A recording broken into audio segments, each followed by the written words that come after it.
Des ondes vocastes, l'invité. Franck Pelloux, bonjour. Bonjour. Tu es le directeur et fondateur de Cassis FM, c'est une radio indépendante de catégorie B à Dijon.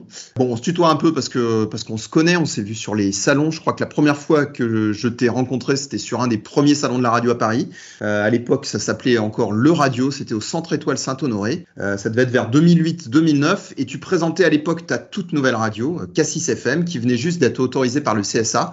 Je me souviens, le thème c'était « Est-il encore possible de créer de nouvelles radios de catégorie B ?» Et tu venais nous dire que la réponse était oui. Alors parle-nous un petit peu de cette aventure, de comment tout a commencé pour Cassis. En fait, c'est la question que j'avais posée à Rachid Arabe quand l'appel à candidature a été lancé sur Dijon. C'était est-ce que ça vaut le coup de monter un dossier, de passer du temps là-dessus en gros, est-ce que vous laisserez la place à une deuxième radio de catégorie B à Dijon? Et donc Rachid Arabe m'a répondu oui, donc on avait lancé le truc parce que pour moi, à l'époque, je trouvais qu'il manquait d'une vraie radio locale enracinée à Dijon réellement. Donc on avait dans l'idée de monter une vraie, entre parenthèses, radio de catégorie B locale, quoi. Moi, à l'époque, je venais tout juste de quitter le groupe Lagardère, pour qui j'étais venu à Dijon quelques années plus tôt. Et j'étais passé à autre chose. Je faisais de la communication, en fait. Et l'équipe que j'avais montée à Europe 2, c'est la plateforme que j'avais montée ici en Bourgogne, était assez malheureuse avec le nouveau patron de la plaque Europe 2 ici, et m'avait annoncé qu'ils allaient quitter Dijon certainement pour aller faire de la radio ailleurs. Et donc, quand j'ai vu cet appel à candidature et quand Rachid Arabe m'a répondu oui, on pense qu'une deuxième baie à Dijon, c'est possible, je leur ai envoyé un mail en déconnant et en leur mettant le lien vers l'appel à candidature. Salut à tous, et si on montait une baie? C'est tout ce que j'ai mis dans le mail en fait. Et donc ils ont cru que c'était une blague. Et quelques jours après, j'en ai rappelé un pour lui dire tu m'as pas répondu. Ah bon, mais c'était sérieux ton histoire de monter une radio? Je dis bah écoute, pourquoi pas. Moi, j'ai une petite boîte de com, mais bon, mon truc c'est quand même la radio. Et du coup, par hasard, donc vraiment par hasard, c'est comme ça qu'est né Cassis FM.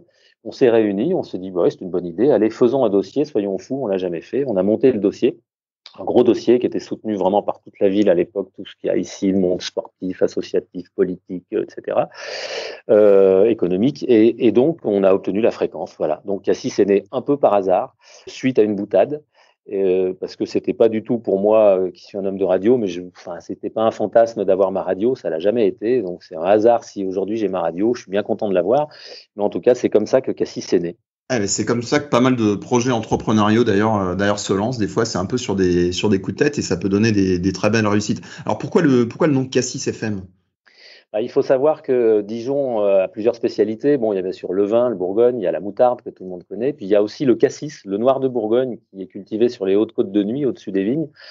Et c'est avec ce cassis qu'on fait le blanc cassis, qu'on appelle, qui s'appelle blanc cassis, qui est devenu le kir au fil des ans. Et donc, quand on cherchait un nom pour une radio, ce qui est quand même le truc pas évident, comment est-ce qu'on va appeler une radio? On va pas l'appeler Moutarde FM, on va pas l'appeler Escargot FM, mais à la fois il faut un nom qui parle quand même un petit peu aux gens. On s'est dit on va l'appeler Cassis, un peu à l'américaine, un K, un 6 et FM derrière. Et puis c'était un nom de code en fait au début. Et puis quand on a obtenu la fréquence et quand le CSA nous a dit bon maintenant alors comment vous l'appelez votre radio, on n'avait pas d'autre nom, on a cherché, retourné le truc dans tous les sens. Et du coup on a laissé Cassis FM. Et on a appris par la suite que dans les radios libres des années 90 à Dijon, une radio s'était appelée Radio Cassis et qui était une radio pop rock et qui avait laissé une très très belle image et de très bons souvenirs aux Dijonnais. Je pense que au début les gens ont cru que c'est Radio Cassis qui renaissait, ça nous a bien aidé à avoir de l'audience. On en a eu tout de suite. En 6 mois, on avait 5000 auditeurs. C'était génial. Ça nous permettait de rentrer aux indés. Et c'était inespéré pour une radio qui arrive juste, sans faire de pub. Et donc voilà, l'histoire de Cassis FM, c'est celle-là. Très bien. Bon, vous avez capitalisé du coup sur une marque qui existait déjà. Alors, tu nous as dit que tu avais fait un petit tour chez Lagardère en Bourgogne sur la plateforme, mais tu avais une longue carrière déjà dans l'environnement de la radio. Donc, parle-nous un petit peu de ton parcours. Ouais, vite fait, j'ai 56 ans, j'ai commencé à 16 ans en fait, la radio, je suis ce qu'on appelle, il y a les enfants de la télé, moi je suis un enfant de la radio libre. Je suis tombé dedans très vite quand elles sont arrivées en 81 parce qu'à Grenoble, il y avait un grand passionné de radio qui attendait ça depuis des années, qui avait un émetteur à Vintimille, qui avait monté une radio là-bas qui s'appelait RVI, Radio Vintimille International, et il attendait parce qu'il avait vu que Mitterrand dans son programme libéralisait les fréquences. Donc dès que Mitterrand est passé, le type Laurent Claude il s'appelle. Il est toujours en vie, je suis toujours en contact avec lui. Il a pris sa 604 diesel, il est parti de Grenoble par la route des Alpes dans la nuit, il est allé à Vintimille, il a tout débranché, émetteur, antenne, tout ça, il a ramené tout à Grenoble. Et il a installé ça au sommet d'une tour à Échirolles. Et le lendemain, c'était une des toutes premières radios libres en France, RVI, Radio des Vallées de l'Isère, qui commençait à émettre. Et moi, j'ai eu la chance de rejoindre cette radio très vite, de me rendre compte que c'est ce que je voulais faire. Les études m'intéressaient pas, je m'approchais du bac, je savais pas trop quoi faire. Donc, du coup, j'ai à peu près tout abandonné, aux grandes dames de mes parents, pour faire de la radio libre. À l'époque. Donc j'ai passé 1 an ou 2 à RVI. Ensuite, je suis rentré à Radio France à Nancy, la locale, mais je suis pas resté longtemps. C'était vraiment pas pour moi. J'ai fait une saison. Je suis reparti en courant. D'ailleurs, je voulais arrêter la radio après Radio France. Et puis, alors que j'étais en train de faire disque de jockey dans une boîte de nuit d'une station de ski au-dessus de Grenoble, mes parents m'ont alerté que Jean-Pierre Foucault, leur idole, passait des annonces sur RMC, à l'époque la radio du Soleil, disant que RMC faisait un grand concours d'animateurs qui voulait recruter des petits jeunes sur toute la France et tout. Et donc, du coup, j'ai envoyé mon CV et puis j'ai passé des tests à RMC et j'ai été pris là-bas. Donc, je suis rentré à RMC, Radio Monte-Carlo, la radio du Sud. J'ai passé des super moments à Monaco où j'ai vécu pendant 6-7 ans. Quand j'ai quitté Monaco, je suis revenu à la FM avec.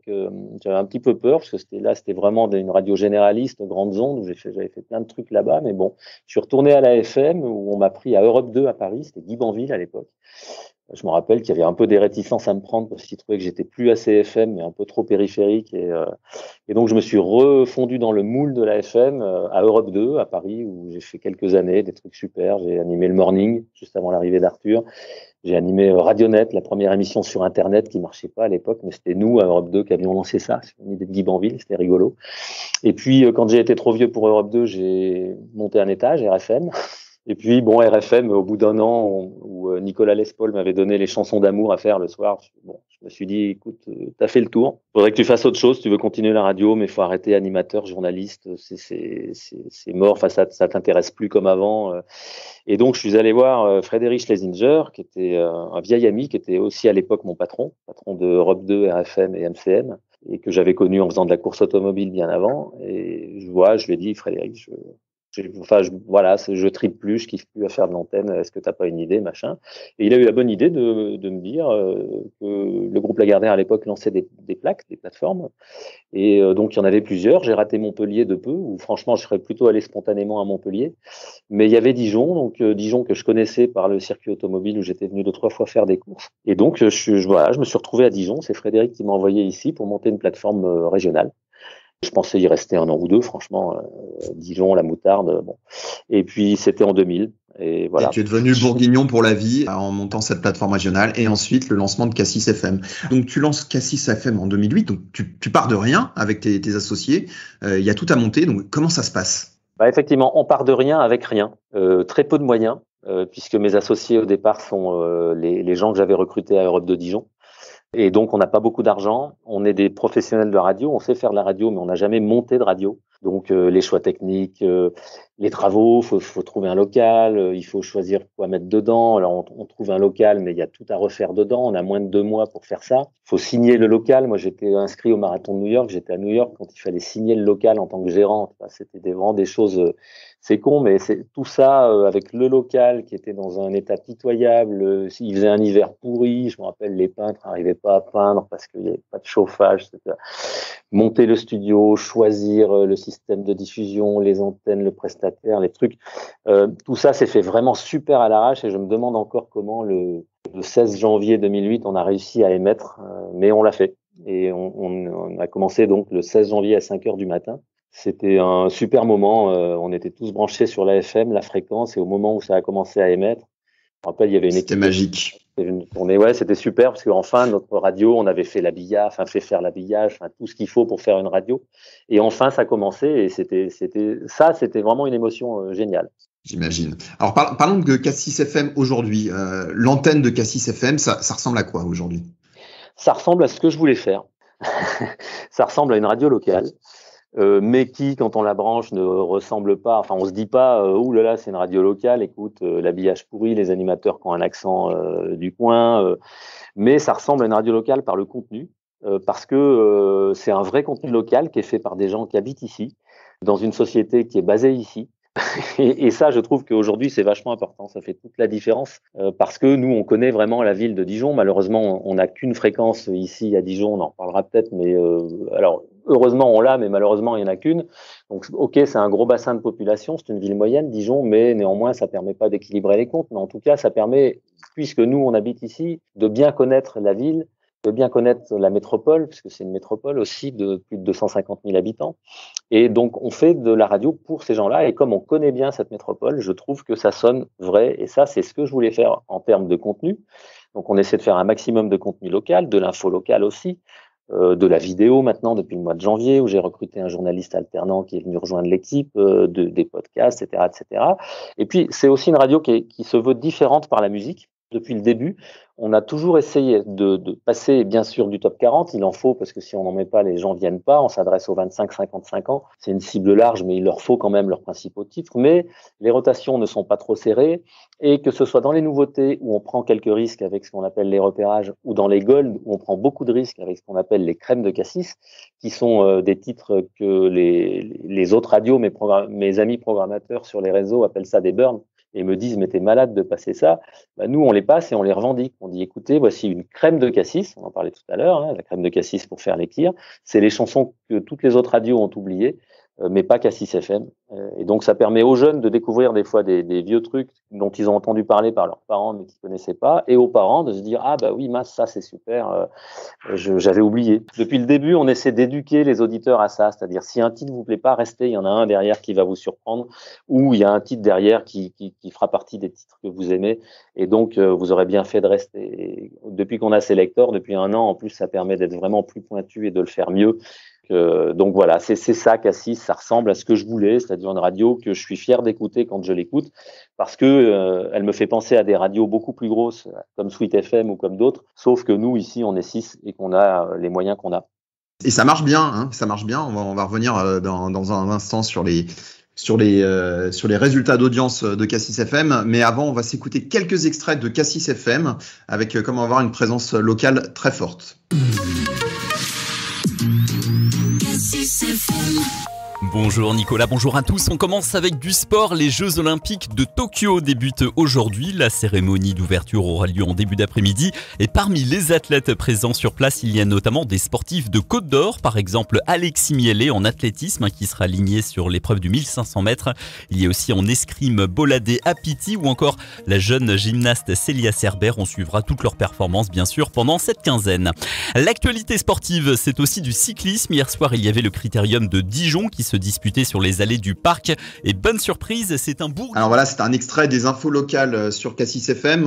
Au moment des Jeux Olympiques à Tokyo, comme on voit, même l'information nationale et internationale est toujours recontextualisée dans un contexte local avec la mention des sportifs de Bourgogne. Cassis FM, c'est aussi bien sûr la météo, l'infotrafic et toute la journée une présence antenne locale. On écoute. Cassis FM, météo. Bonsoir à tous, des nuages et quelques éclaircies, c'est ce à quoi on a eu droit ce lundi 2 août. Et globalement, on va pas se mentir, c'est ce qu'on a depuis le début de l'été. Demain, ça ne devrait pas beaucoup s'arranger puisqu'on aura à peu près la même chose qu'aujourd'hui, mais avec en plus de la pluie. Et oui, ça faisait longtemps. Côté température, comptez 16 degrés demain matin à Bressay-sur-Tille, Hauteville-les-Dijon et Darrois. Et pour l'après-midi, Météo France prévoit 19 degrés à Orgeux, Bretonnière et Vellars-sur-Ouche. Cassis FM, votre radio locale. Votre radio locale. Attention si vous circulez sur la rocade dans le sens sud-nord, donc de la montée depuis Chenôve en direction par exemple de la Toison d'Or ou de toutes les autres sorties, c'est bouché. Vous êtes très nombreux à nous appeler au 03 80 66 10 50 pour nous signaler que c'est quasiment pare-choc contre pare-choc. C'est effectivement noir sur nos radars, donc à éviter à tout prix en ce moment sur l'agglomération dijonnaise, la rocade au départ de Chenôve. On compte sur vous, bonne route. Voilà, c'était les extraits de Cassis FM. Alors Franck, tu es à la fois un chef d'entreprise, un entrepreneur, un journaliste, un manager d'équipe, un passionné du média radio, tout ça à la fois. Tu es un peu la pierre angulaire de cette belle machine qui est Cassis FM. J'imagine que ta vie est à la fois très excitante, mais aussi très stressante. Quelles sont tes plus belles réussites, ce dont tu es le plus fier au cours de ces années, mais aussi les plus grosses difficultés auxquelles tu as eu à faire face? Alors moi, je suis quelqu'un qui regarde jamais derrière. Donc, ce que j'ai fait avant Cassis, pour citer tellement de choses dont je suis fier, content de les avoir faites, tout ça, des gens que j'ai rencontrés, etc. Mais bon, c'est passé, c'est fini, c'est loin. Et aujourd'hui, ce qui, moi, me fait triper, c'est Cassis, quoi. Je reconnais que je suis maintenant très fier d'avoir cette radio. Je suis très fier de ce qu'on a fait. Je suis pas tout seul, on est deux. Il y a Patricia Puig, mon associé, on est très complémentaires tous les deux. On s'est serré les coudes au moment où c'était compliqué. Quand on a lancé la radio, on s'est rendu compte que tous les gens avec qui on était amis à Dijon, beaucoup, il y a eu des conflits d'intérêts. Ils se sont rendus compte qu'on allait prendre des parts de marché, des gens de médias, etc. Donc, on a eu beaucoup de gens sur le dos pendant longtemps. Et à nous deux, on a vraiment réussi à passer à travers tout ça. Et puis aujourd'hui, Cassis c'est une marque reconnue à Dijon. Je suis très fier que financièrement, malgré l'absence d'aide de nos partenaires, je pense notamment au CSA qui nous a jamais donné d'autres fréquences pour pouvoir nous développer comme tous nos confrères, rien que sur ma zone, ils ont tous eu 3 ou 4 fréquences depuis qu'on existe, nous 0. Malgré tout ça, je suis très fier que financièrement aujourd'hui on soit pas en danger, il peut arriver n'importe quoi. Cassis ne risque plus rien, alors que ça n'a pas été le cas pendant des années et crois-moi, c'était très très compliqué. Aujourd'hui, Cassis ne risque plus rien. Cassis effectivement fait une belle audience cette année. Et puis, bon an, mal an, on est maintenant à un niveau qui est très, très correct. On est la première radio indépendante sur Dijon et la Côte d'Or et c'est pas prêt de s'arrêter. Et donc, aujourd'hui, vraiment, on est tourné vers l'avenir, le développement de Cassis, essayer d'avoir une deuxième fréquence pour enfin pouvoir lisser quand la média locale tombe au mois de juillet. Et puis, le DAB+, qui va arriver, etc. On est toujours plein de projets. Mais globalement, je dirais que je suis quand même très content d'avoir monté Cassis. Ce serait à refaire, je ne le referai pas. Avec toutes les difficultés qu'on a eues, franchement, ça nous a pourri la vie pendant 10 ans. La santé, enfin tout, quoi. Avec Patricia, on est ressorti très fatigué de cette épreuve. Aujourd'hui, on en est fiers et on est content que ce soit là. Et maintenant, c'est plus simple.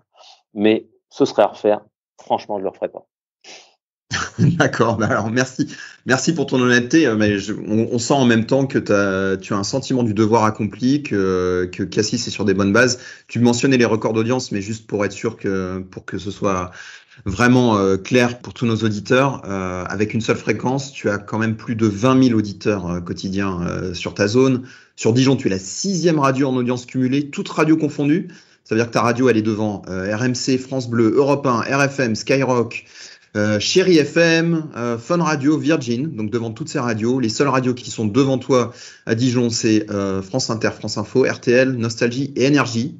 Ça veut dire pas les plus petits, donc c'est un super beau palmarès avec une seule fréquence. Donc on te souhaite une bonne chance pour les futures attributions, que ce soit en FM ou en DAB. D'ailleurs, je crois que sur le DAB, tu lances aussi un programme alternatif qui s'appelle Radio Cassis. Tu veux nous en dire un peu plus sur ce projet ? Ouais, c'est vrai que sur les sondages, on est même 4e à Dijon sur les 25-49 ans. C'est quand même, on laisse absolument tout le monde derrière. C'est quelque chose qui est assez agréable, on va pas se mentir, et surtout de faire savoir aujourd'hui qu'il faut compter avec nous ici. Parce que quand on arrive et qu'on lance une radio locale, par exemple à Dijon, mais c'est partout pareil, les collectivités ne juraient que par France Bleu. Oui, mais France Bleu, machin, pour eux, on était une petite radio locale et bon, aujourd'hui, France Bleu est derrière. Sur les 25-49, on a juste 10 ou 12 fois plus, non 6 fois plus, je crois, d'auditeurs qu'eux. Donc, ça permet juste, voilà, de poser contextuellement la radio. Et ça, c'est vrai que c'est super agréable. Alors, concernant ta question sur nos perspectives de développement, la FM en premier, toujours, je me bats et je me battrai tout le temps tant qu'on n'aura pas au moins une deuxième fréquence FM, parce qu'il y en a de très très belles et que ça nous permettrait d'asseoir financièrement Cassis FM définitivement. Ensuite, il y a le DAB+. Et puis, effectivement, alors cette radio qu'on a lancée, ce site communautaire qui s'appelle Cassis FM BFC depuis 2015, c'est pas pour gagner de l'argent, on en perd. Mais c'est juste pour aller au fond de notre ADN. Notre ADN, c'est de faire du local. Et à tous les groupes locaux qui nous appelaient pour nous dire « mais pourquoi vous nous passez pas ?» etc. On leur répondait qu'au début, on les a passés toutes les heures. Au début, sur Cassis, on passait un artiste local. Tous les gens trouvaient ça super, mais zappaient parce qu'ils connaissaient pas la chanson.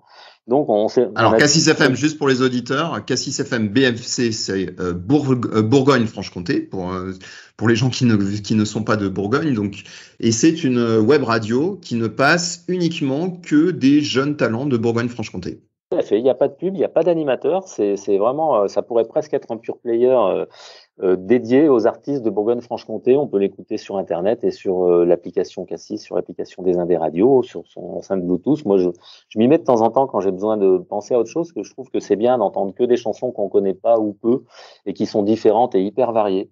Et Cassis FM BFC, donc, ça existe depuis 2015. C'est un site communautaire et une web radio. Donc, Cassis FM Premium, c'est notre radio principale qui est en FM, évidemment.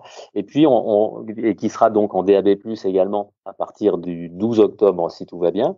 Et puis, sur le DAB+, nous allons lancer un nouveau produit qui est presque retour vers le futur, puisque ça s'appellera Radio Cassis. C'est donc une nouvelle radio qui existera sur l'allotissement Dijon étendu. Donc, à terme, ça pourra toucher un gros bassin de population de plus d'1 million de personnes entre Mâcon et Chaumont, et en passant par le bassin minier, le Creusot-Monceau, la Bresse bourguignonne, etc. Et cette radio, Radio Cassis, sera un petit peu un mix de Cassis FM et de Cassis FM BFC, puisque donc ce sera une radio régionale, avec des infos régionales, grande région, là pour le coup, en DAB+, et nous passerons toutes les heures, comme Cassis FM à son lancement, mais avec moins de risques, parce que c'est le DAB+, après on verra comment ça évoluera. Toutes les heures, un artiste de Bourgogne-Franche-Comté sera lancé sur cette radio, qui sera un petit peu plus senior que Cassis FM. Alors pour le développement, je t'avoue qu'on compte pas trop pour l'instant sur le DAB+, même si j'y crois, mais je crois aussi qu'il va falloir quand même quelques temps que les gens soient équipés, même si c'est dans toutes les voitures aujourd'hui, il faut acheter une voiture neuve pour l'avoir, faut acheter un récepteur pour mettre chez soi pour remplacer l'ancien récepteur FM. L'avenir, c'est ça aussi, mais pas que. D'accord. Alors, un dernier mot sur les initiatives autour de Cassis FM. Tu faisais aussi beaucoup de showcase avant le Covid. C'est quelque chose qui va reprendre bientôt?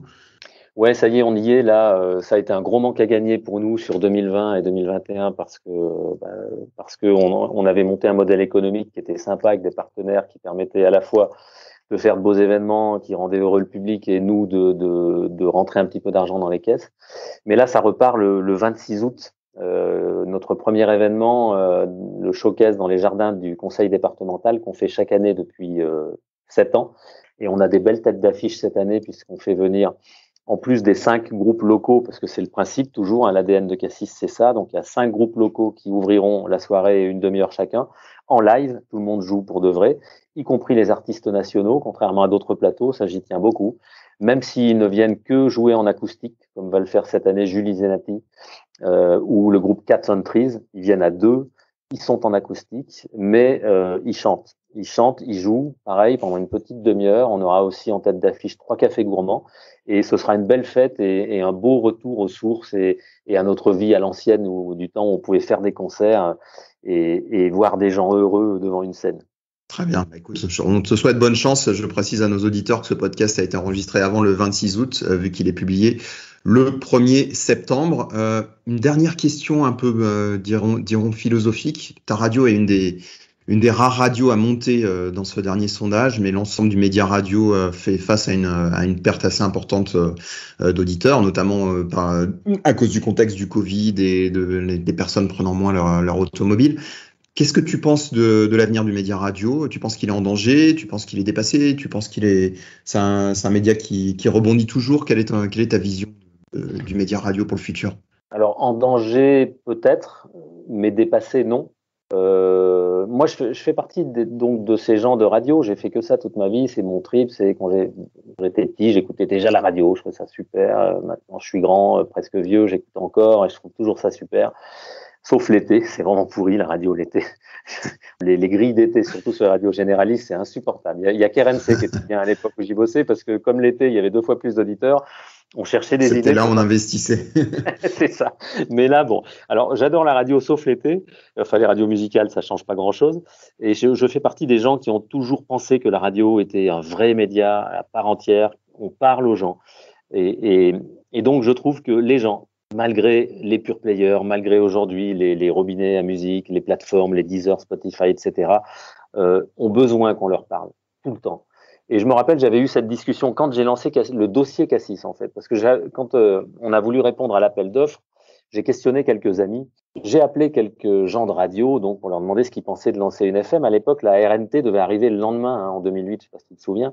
Normalement, ça arrivait le lendemain. Et tout le monde m'a dit, mais t'es fou, y a aucun espoir que pour une radio FM, la RNT arrive demain, t'auras pas le temps de t'installer, etc., etc. Bon, puis on l'a lancé, et puis on s'est installé.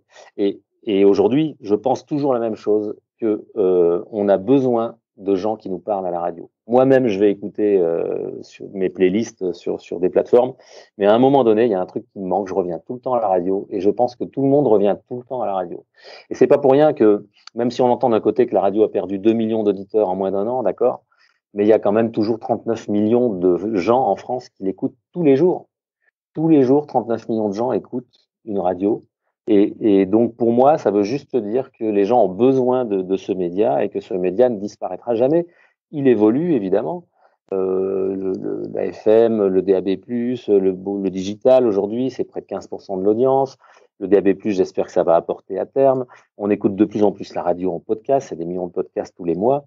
Mais si demain, Médiamétrie appelle pour savoir est-ce qu'on a écouté une radio la veille, la réponse sera oui, quel que soit le support. Je suis assez d'accord avec ton analyse. Franck Pelou, merci beaucoup pour cet entretien, de nous avoir accordé du temps. Longue vie à Cassis FM et à tes projets. On rappelle à tous nos auditeurs que vous pouvez écouter Cassis FM sur le 101.6 FM si vous êtes sur Dijon et son agglomération. Vous pouvez l'écouter aussi en ligne sur cassisfm.com, sur la plateforme Radio Player France. Et dès la rentrée en DAB+, sur la région Bourgogne. Merci Franck. Merci Olivier. Merci. Des ondes Vocast.